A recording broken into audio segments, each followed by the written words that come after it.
నమస్కారం. ఒళ్ళు నొప్పులు, జుట్టు రాలడం, నోట్లో పుండ్లు, నీరసం, నిస్సత్తువ.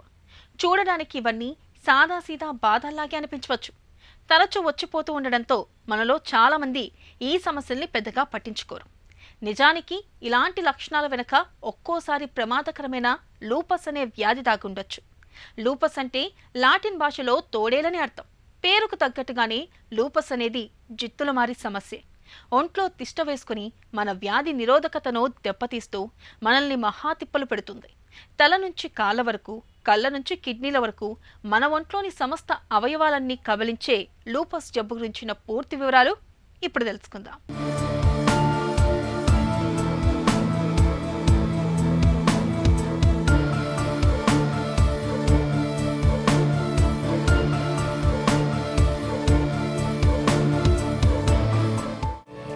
లూపస్ అనేది ఒక రకమైన ఆటో ఇమ్యూన్ సమస్య. మనందరిలోనూ కూడా రోగనిరోధక వ్యవస్థ అనేది ఒకటి ఉంటుంది. మనం జబ్బుల బారిన పడకుండా చూడటం దీని పని. ఇందుకోసం ఇది వ్యాధికారక సూక్ష్మక్రిముల వంటి వాటితో నిరంతరం పోరాడుతుంటుంది. అంతవరకు అవసరమే కానీ కొన్నిసార్లు ఇది అతిగా పనిచేస్తూ విచక్షణ కోల్పోయి ఏకంగా మన శరీరంపైనే దాడికి దిగుతుంది. మన కావలి కుక్క మన మీద దాడి చేసినట్లు ఇదో విపత్కర స్థితి. ఈ దాడి మూలంగా చాలా రకాల సమస్యలు తలెత్తుతుంటాయి.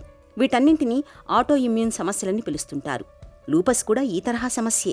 కాకపోతే మిగతా ఆటో ఇమ్యూన్ వ్యాధులకు లూపస్కు తేడా ఏమంటే మిగతావన్నీ ఏదో ఒక అవయవానికో వ్యవస్థకో పరిమితమైతే లూపస్ మాత్రం శరీరంలో తల నుంచి కాళ్ల వరకు, కిడ్నీల నుంచి గుండె వరకు చాలా వ్యవస్థలపైన, చాలా అవయవాలపైన దాడికి దిగి వాటిని తీవ్రంగా దెబ్బతీస్తుంటుంది. లూపస్ అనేది ఒక auto immune disease. Auto immune disease అంటే మనల్ని, మన శరీరాన్ని రక్షించే ఇమ్యూన్ సిస్టమ్, తెలుగులో రక్షణ వ్యవస్థ అనవచ్చు. సో మనల్ని ప్రొటెక్ట్ చేయాల్సిన యాంటీబాడీస్ మన మీద దాడి చేయడం జరుగుతుంది. సో దానివల్ల ఈ ఆటో ఇమ్యూన్ డిసీజ్ అనేవి వస్తూ ఉంటాయన్నమాట. శరీరంలో ఏ అవయవం మీద ఆటో యాంటీబాడీస్ దాడి చేస్తాయో ఆ అవయవం ఎఫెక్ట్ అయ్యి దానికి సంబంధించిన వ్యాధి లక్షణాలు వస్తూ ఉంటాయి. ఈ లూపస్ని గ్రేట్ ఇమిటేటర్ అని ఎందుకంటారంటే ఇది రకరకాల ఒక అమీబాలాగా దాని లక్షణాలు మారిపోతూ ఉంటాయన్నమాట. ఉదాహరణకి జ్వరంతో రావచ్చు వాళ్ళు. సో జ్వరం అంటే ఏ టైఫాయిడ్, మలేరియా అనుకుంటాం. కొంతమందికి జ్వరంతో పాటు ప్లేటెట్లు తగ్గుతాయి, అంటే ఇది డెంగ్యూ ఫీవర్లా కూడా ఇమిటేట్ చేస్తుంది. కొంతమందికి ఒళ్ళంతా లింఫ్ నోడ్స్ వస్తూ ఉంటాయి. లింఫ్ నోడ్స్ అంటే ఈ లింఫ్ గ్రంథులు వాస్తూ ఉంటాయి మెడల్లోని, చంకల్లోని. సో లింఫ్ నోడ్స్ వాస్తామనుకుంటాం, ఇండియాలో టీబీ అనుకుంటాం. So it can mimic TB. కొంతమందికి లంగ్స్లో ప్లోరల్ ఎఫ్యూజన్ వస్తుంది, అంటే లంగ్స్ చుట్టూ నీరు చేరుతుంది. టీబీలో కూడా ఇలా జరుగుతుంది, కాబట్టి టీబీని కూడా ఇమిటేట్ చేసినట్టు అవుతుంది. కొంతమందికి ఓన్లీ ఈ కీళ్ళల్లో వాపు వస్తుంది, అంటే రుమటాయిడ్ లాగా అనమాట. So it is mimicking rheumatoid arthritis. కొంతమందికి ఫిట్స్ రూపంలో రావచ్చు. ఇలాగా శరీర అవయవం ఇన్వాల్వ్మెంట్ని బట్టి లక్షణాలు మారిపోతూ ఉంటాయి. అందుకని దీన్ని గ్రేట్ ఇమిటేటర్ అంటారు. ఈ వ్యాధి యొక్క విచిత్ర లక్షణం ఏమిటంటే ఎక్కువ మహిళల్లోనే అధిక శాతంలో చూస్తూ ఉంటాం.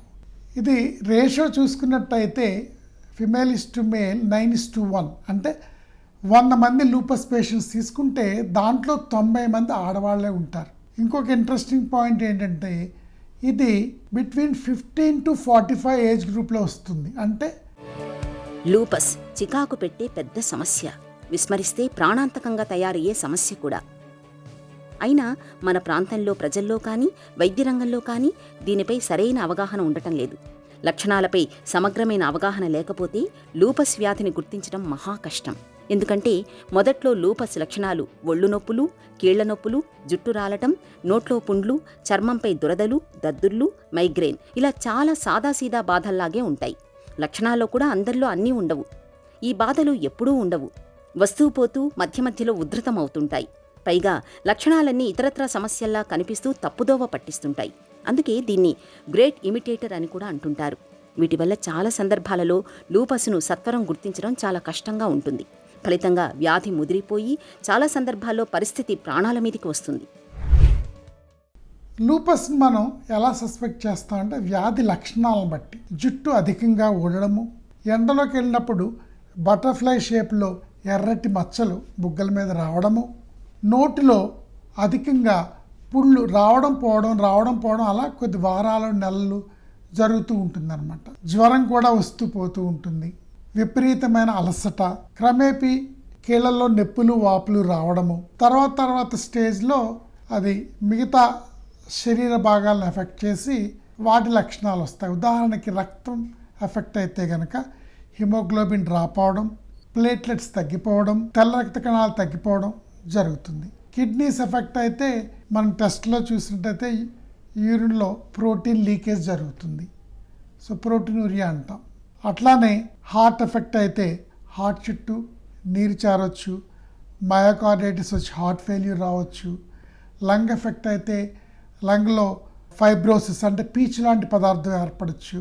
లంగ్లో కూడా లంగ్ చుట్టూ వాటర్ పేరుకుపోవచ్చు. అట్లాగే బ్రెయిన్కి వస్తే ఫిట్స్ రావచ్చు. నరాల ఎఫెక్ట్ అయితే న్యూరోపతి రావచ్చు. శరీరంలో రకరకాల అవయవాలు ఎఫెక్ట్ అవడాన్ని బట్టి లక్షణాలు మారుతూ ఉంటాయి. షుగర్ జబ్బుని నిర్లక్ష్యం చేస్తే అది మన ఆపాదమస్తకాన్ని కబలిస్తుంది. అలాగే లూపస్ జబ్బు కూడా మన ఒంట్లోని అన్ని అవయవాలపైన ప్రభావాన్ని చూపిస్తుంది. ఏ అవయవంపై లూపస్ దాడి చేస్తే ఆ అవయవం తాలూకు బాధలు కనిపిస్తూ ఉంటాయి. ఉదాహరణకు కీళ్లపై లూపస్ దాడి చేస్తే కీళ్ల నొప్పుల బాధలు మొదలవుతూ ఉంటాయి. విస్మరిస్తే ప్రాణాంతకంగా పరిణమించే లూపస్ జబ్బు గురించిన మరిన్ని వివరాలు ఇప్పుడు తెలుసుకుందాం.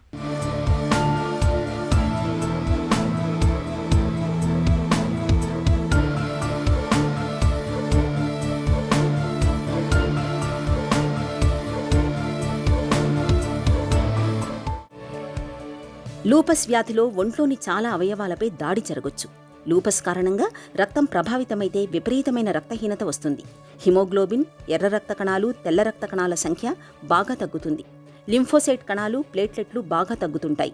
డెంగీ జ్వరం లాంటి ప్రత్యేకమైన కారణమేదీ లేకుండానే ప్లేట్లెట్లు తగ్గినట్లు గుర్తిస్తే వారిలో లూపస్ లక్షణాలేవైనా ఉన్నాయేమో గమనించాలి. లూపస్ కీళ్ల మీద దాడి చేసినప్పుడు కీళ్లలో వాపు, నొప్పి వంటివి మొదలవుతాయి. కిడ్నీలు ప్రభావితమైతే లూపస్ నెఫ్రైటిస్ అనే సమస్య మొదలై చివరికి కిడ్నీ వైఫల్యానికి దారితీస్తుంది. గుండెపై దాడి జరిగినప్పుడు గుండె కండరం వాచిపోవటం, ఒంట్లో నీరు చేరటం వంటి సమస్యలు బయలుదేరతాయి. లూపస్ ఊపిరితిత్తులపై దాడి చేస్తే శ్వాస కష్టమైపోయే ఇంటెస్టీషియల్ లంగ్ డిసీజ్ తలెత్తవచ్చు. లూపస్ బాధితులకు మెదడు ప్రభావితమైతే చిత్తభ్రాంతి, ఫిట్స్ రావటం, విషయగ్రహణ శక్తి తగ్గడం, దాడి మరీ తీవ్రంగా ఉంటే శరీరంలో సగభాగం చచ్చుబడినట్లు కూడా అవ్వచ్చు. వెన్నుపాము ప్రభావితమైతే వెన్ను కింది భాగం తెలియకుండా పోవడం, మలమూత్రాలపై పట్టుపోవటం వంటివి జరుగుతాయి. లూపస్ అనే వ్యాధి ఎందుకు వస్తుంది అనేది ఇంతవరకు పూర్తిగా మనకి నిర్ధారణ కాలేదు.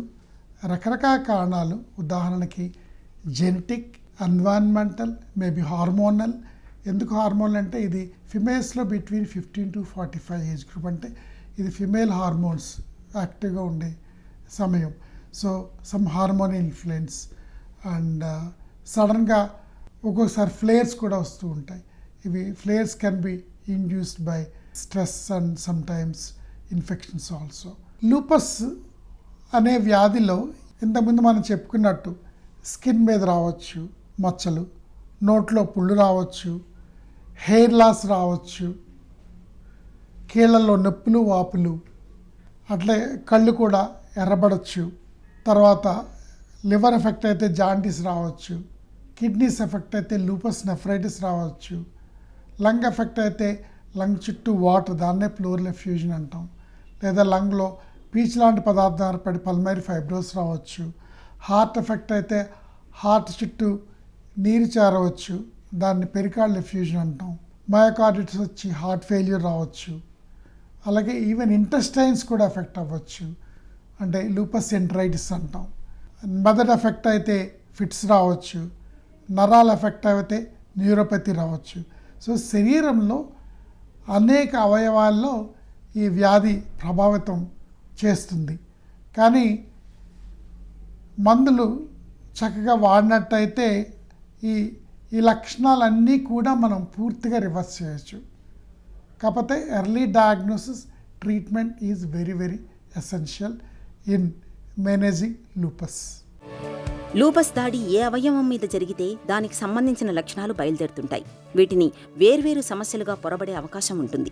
అందుకే లూపస్ను గుర్తించే విషయంలో వైద్యులు ఎప్పుడూ కూడా లక్షణాలు ఎలా ఉన్నాయి, వాటి మధ్య ఏదైనా ఒక పద్ధతి కానీ సంబంధం కానీ కనబడుతోందా అన్నది చూస్తారు. లూపస్ అన్న అనుమానం రాగానే వైద్యులు యాంటీన్యూక్లియర్ యాంటీబాడీ పరీక్ష చేయిస్తారు. లూపస్ బాధితులకు ఈ పరీక్ష పాజిటివ్ ఉంటుంది కాబట్టి ఈ పరీక్షలో పాజిటివ్ వస్తే మరో మెట్టు ముందుకు వెళ్లి డబుల్ స్ట్రాండ్ DNA అనే పరీక్ష, యాంటీస్మిత్ యాంటీబాడీ అనే మరో పరీక్ష కూడా చేయిస్తారు. వీటిలో పాజిటివ్ వస్తే లూపస్ అని బలంగా నిర్ధారణకు రావచ్చు. అలాగే మిగతా రక్త పరీక్షలు చేయిస్తే తెల్ల రక్త కణాలు తక్కువగా ఉండడం, రక్తహీనత, ప్లేట్లెట్లు తక్కువ ఉండటం వంటివి కనబడొచ్చు. మొత్తం మీద లూపస్ను నిర్ధారించేందుకు 11 అంశాలుంటాయి. దీన్ని ACR క్రైటీరియా అంటారు. వీటిలో కనీసం 4 పాజిటివ్గా ఉంటే దాన్ని ఖచ్చితంగా లూపస్గా నిర్ధారించి చికిత్స ఆరంభిస్తారు. లూపస్ అనేది మనం సస్పెక్ట్ చేసినప్పుడు ఫస్ట్ మనం చేసే టెస్ట్ పేరు ANA టెస్ట్.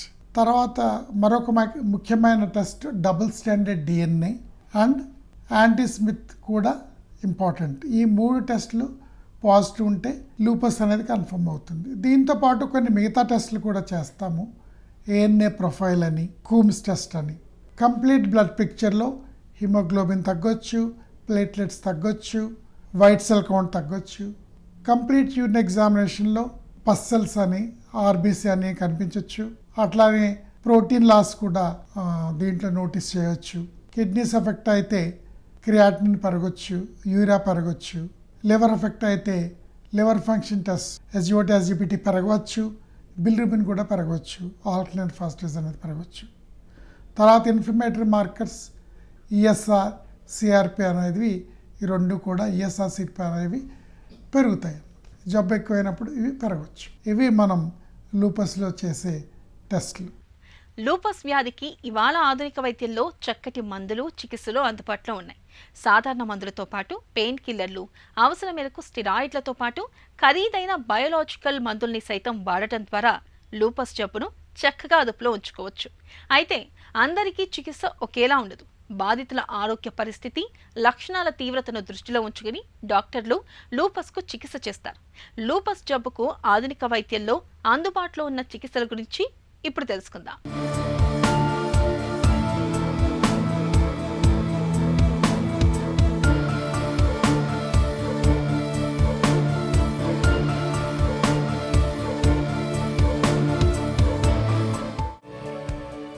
బాధితుల పరిస్థితిని బట్టి లూపస్ చికిత్స మారిపోతుంటుంది. కాబట్టి దీనిలో ప్రత్యేక అనుభవం ఉన్న రుమటాలజిస్టులను సంప్రదించడం ఉత్తమం. సమస్య చాలా తొలి దశలో ఉండి స్వల్ప స్థాయిలో చర్మం మీద, ముఖం మీద దద్దుళ్ళు, నోట్లో పుండ్లు, అలసట, కీళ్లనొప్పుల వంటి లక్షణాలే ఉంటే హైడ్రాక్సిక్లోరోక్విన్ అనే మందు ఆరంభిస్తారు. లూపస్ బాధితులకు ఇది సంజీవని లాంటిది. ఈ మందును జీవితాంతం వాడాలి. అవసరాన్ని బట్టి తాత్కాలికంగా నొప్పుల వంటివి తగ్గించేందుకు ఐబుప్రోఫెన్ వంటి నొప్పి నివారణలు వాడాల్సి ఉంటుంది. కొన్నిసార్లు తక్కువ డోసులో స్టెరాయిడ్స్ మందుల్ని కూడా ఇస్తుంటారు. సమస్య ముదిరి శరీరంలో ఇతరత్రా అవయవాలు కూడా ప్రభావితమైతే దాన్ని బట్టి ఇతరత్రా మందులు ఇవ్వాల్సి ఉంటుంది. ఈ మందులన్నీ కూడా రోగ నిరోధక వ్యవస్థ ఉద్రేకాన్ని తగ్గించి గాడిలో పెట్టడానికి ఉపకరిస్తాయి. ఇలా సాధారణ మందులు చికిత్సలకు తగ్గనప్పుడు ఖరీదైన బయోలాజికల్స్ తరహా మందుల్ని డాక్టర్లు సిఫారసు చేస్తారు. లూపస్ అనే వ్యాధికి చాలా చక్కటి వైద్యం ఈ మధ్యకాలంలో దొరుకుతుంది. లూపస్ వ్యాధిగ్రస్తులు చాలా అదృష్టవంతులనే మనం చెప్పాలి. దీంట్లో సాధారణంగా వాడే మందులు ఏమిటంటే, కీళ్ళ నొప్పులు వచ్చినప్పుడు non steroidal anti inflammatory drugs అని టెంపరీగా ఇస్తాం. ఉదాహరణకి బ్రూఫెన్ టైపు, డిక్లోఫెనాక్, లేకపోతే నప్రాసిన్ అని ఇలాంటి పెయిన్ కిల్లర్ మందులు టెంపరీగా ఇవ్వడం జరుగుతుంది. రెండో కోవకు చెందిన మందులు స్టీరాయిడ్స్, కార్టికోస్టీరాయిడ్స్. ఈ మధ్యకాలంలో స్టీరాయిడ్స్ అంటే చాలా భయపడుతున్నారు అందరూ. కానీ స్టీరాయిడ్స్ అనేవి లైఫ్ సేవింగ్ డ్రగ్స్ ఈ లూపస్ పేషెంట్స్లో. Trained rheumatologist would know what is the exact dose. Steroid అంటే భయపడాలి, ఎక్కువ డోసు ఎక్కువ కాలం వాడితే. కానీ ఈ మధ్యకాలంలో మనం ముందుగా డోసు ఎక్కువ ఇవ్వాల్సి రావచ్చు. కానీ క్రమేపీ వ్యాధి ఎలా తగ్గుతూ ఉంటే స్టీరాయిడ్ డోస్ కూడా తగ్గించి పూర్తిగా మానేసే పరిస్థితి వస్తుంది. సో స్టీరాయిడ్స్ గురించి అస్సలు భయపడాల్సిన అవసరం లేదు. Steroid life saving drug. Doctor steroid ఇచ్చినప్పుడు భయపడకుండా వేసుకుని మీకు ఏమన్నా అనుమానాలు ఉంటే నివృత్తి చేసుకోండి. So steroid is a life saving drug for lupus patient. Lupus పూర్తిగా తగ్గినప్పుడు స్టీరాయిడ్ పూర్తిగా ఆపేసే పరిస్థితి వస్తుంది. మూడో కోవకు చెందినవి ఓరల్ డిసీజ్ మోడిఫైయింగ్ డ్రగ్స్. ఉదాహరణకి మిథట్రెక్సేట్, హైడ్రాక్సిక్లోరోక్విన్, అజథాప్రిన్, మైకోఫెనలైట్, టాక్రల్మస్ ఇవి కామన్గా వాడే oral disease modifying drugs in lupus. 4వ కోవకు చెందిన మందులు బయలాజికల్ డ్రగ్స్. ఉదాహరణకి కాస్ట్ కూడా ఎక్కువ, దాంట్లో బెల్లుమాబ్ అనే మందు ఇంకా ఇండియా రాలేదు. లక్ ఏంటంటే మనకి రిటెక్స్మాబ్ అనే మందు ఇక్కడ హైదరాబాద్లోనే తయారు చేయడం జరుగుతుంది. ఇదివరకు చాలా కాస్ట్ ఎక్కువ ఉండేది, ఇప్పుడు దీని ఖరీదు తగ్గింది, చాలామందికి ఈ మధ్యకాలంలో ఇవ్వడం జరుగుతుంది. దీనివల్ల వ్యాధి తీవ్రత చాలా చక్కగా తగ్గుతుంది. లూపస్ పేషెంట్స్కి చిన్న వార్నింగ్ అని ఎందుకు అంటున్నా అంటే, వ్యాధికి మందు స్టార్ట్ చేస్తున్నారు, జబ్బు తగ్గుతుంది, కొన్నాళ్ళ తర్వాత ఇంకా ఎన్నాళ్ళు వాడాలి అనే అనుమానంతో రకరకాల ఒపీనియన్స్ తీసుకుంటూ ఉంటాం. ఒక్కోసారి మనకు బాగా కావాల్సిన వాళ్ళే, స్నేహితులు, పక్కింటి వాళ్ళు, సో ఇది ట్రై చేయండి, అది ట్రై చేయండి, హోమియోకి వెళ్ళండి, ఆయుర్వేదంకి వెళ్ళండి, కేరళ మందులు వాడండి, వాటి సైడ్ ఎఫెక్ట్స్ ఉండవు అంటే సడన్గా లూపస్ పేషెంట్స్ మందులు ఆపేస్తారు. అది చాలా తీవ్రమైన పరిణామాలకు దారితీస్తుంది. దానివల్ల ప్రాణానికి ప్రమాదం కూడా జరగవచ్చు. ఎప్పుడూ కూడా సడన్గా మందులు ఆపకూడదు.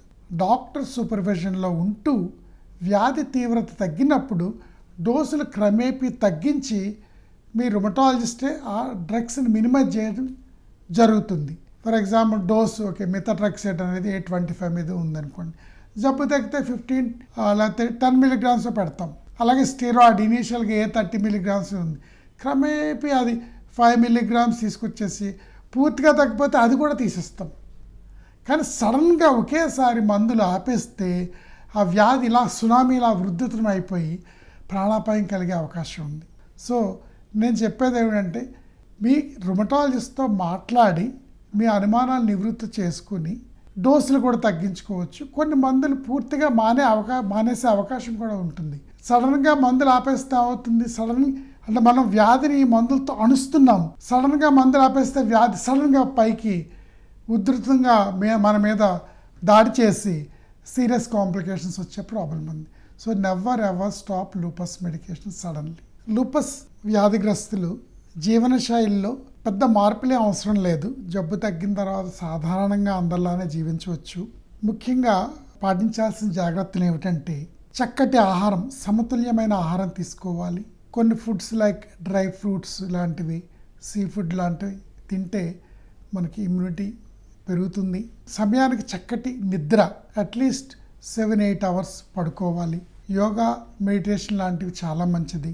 Regular physical exercise daily 30 to 45 minutes వాళ్ళకి అంటే చేయగలిగినంత ఎక్సర్సైజ్ చేయడం, యోగా లాంటివి చాలా మంచిది. అట్లాగే స్ట్రెస్ ఎక్కువ ఉండకూడదు.